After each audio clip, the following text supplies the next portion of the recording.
ಜೀವನ ಏನಿದು ಜೀವನ?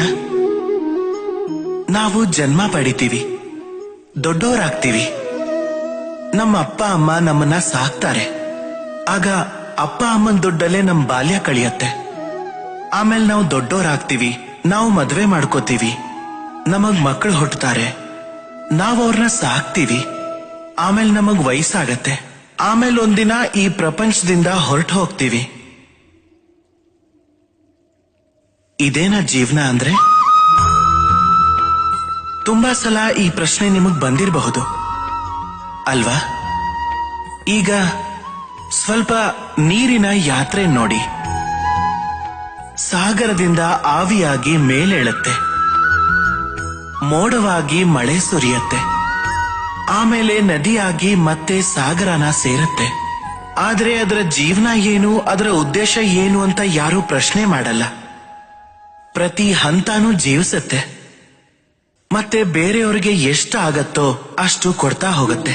ಅದು ಸಾಗರದಲ್ಲಿರೋ ತನಕ ತನ್ನ ಅಸಂಖ್ಯ ಜಲಜೀವಿಗಳಿಗೆ ಜೀವನ ಕೊಡುತ್ತೆ.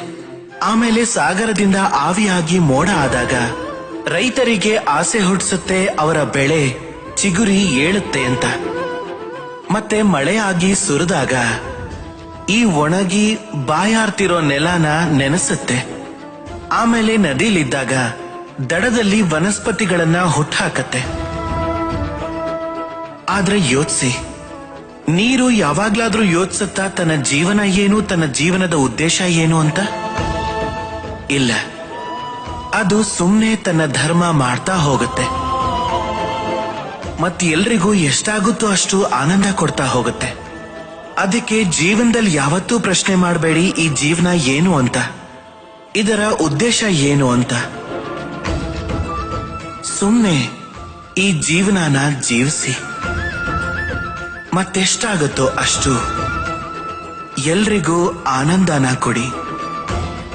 ಮನಸ್ಸು ಸಂತೋಷವಾಗಿ ಹೇಳುತ್ತೆ, ರಾಧೇ ರಾಧೇ.